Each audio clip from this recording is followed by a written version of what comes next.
I have a recipe that I really like that I serve for my guests, Queen Esther's toast, which is a French toast, but it's not the regular French toast, and it's delicious, and you can make it the night before. In fact, you have to make it the night before.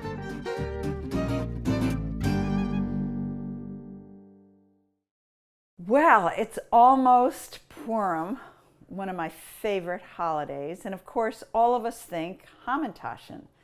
Well, believe it or not, it wasn't until the turn of the last century that we find a recipe for Hamantaschen in any Jewish cookbook in America. Before then, people talked about Purim puffs, which sometimes were donuts, and sometimes were something called Queen Esther's toast. I first saw a recipe for it in the 1866 Jenny June's cookery book, and later in the National Cookery Book of 1876.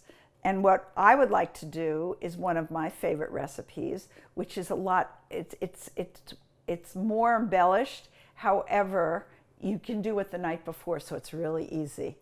So let's get started.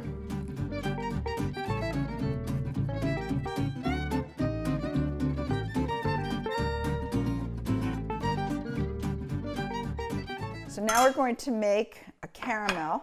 And this caramel, I've just learned, is very easy. And I think I know the trick to a decent caramel. So you put butter in. You start to melt it. Don't put it too high.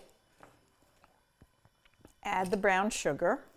In this case, it's dark sugar. And then add something, either corn syrup, but I like to use maple syrup. And you just don't touch it for 2 minutes. About 2 minutes are up. So then you just stir it.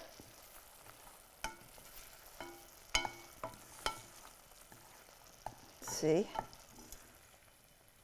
And then, so I'm going to pour this. Okay, so here we're just going to sprinkle these on top. You don't want them to be on top of each other. Okay, so the next thing we have to do is break the eggs. And of course, we don't want any blood in the eggs. So we do it one by one.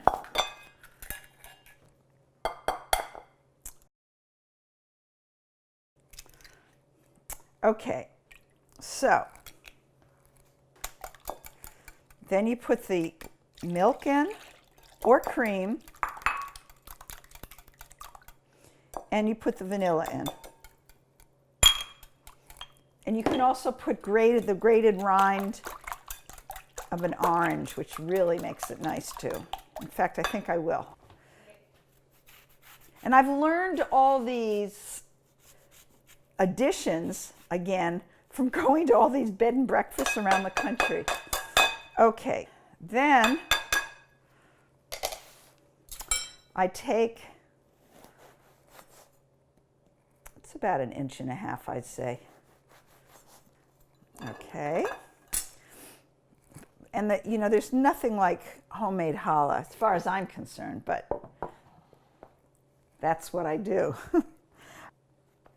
And you know what? I don't usually do this, but I think I'll do this just because we're doing this for television, on a video. I'm going to cut the sides off the bread. Okay. Then what you do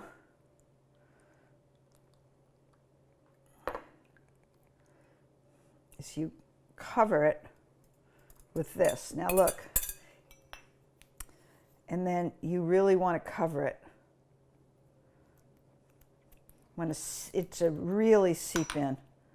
So you can do it any way you want. Just to get it before you put it in the refrigerator overnight. If you want to do it like this, that's fine. But you really want to get the sauce in. So I'm going to refrigerate it overnight and then bake it. Okay, this is the trickiest part of this recipe. First of all, I'm going to run a spatula. Looks pretty good. Then I'm going to put a plate on top. Now watch this. And then flip it. Oh, beautiful. Up. And here we are. Beautiful. But the final thing, put a little bit of confectioner's sugar and cinnamon on top. And it's just, using this kind of a sifter is just the easiest way I find. And there you are. Just a little bit, not too much. You don't want to have it. And if you want to, you can even put it on the side because it really does make it look prettier. And there you go. You have your Queen Esther's toast for all your guests on Purim morning. Happy Purim and bon appetit.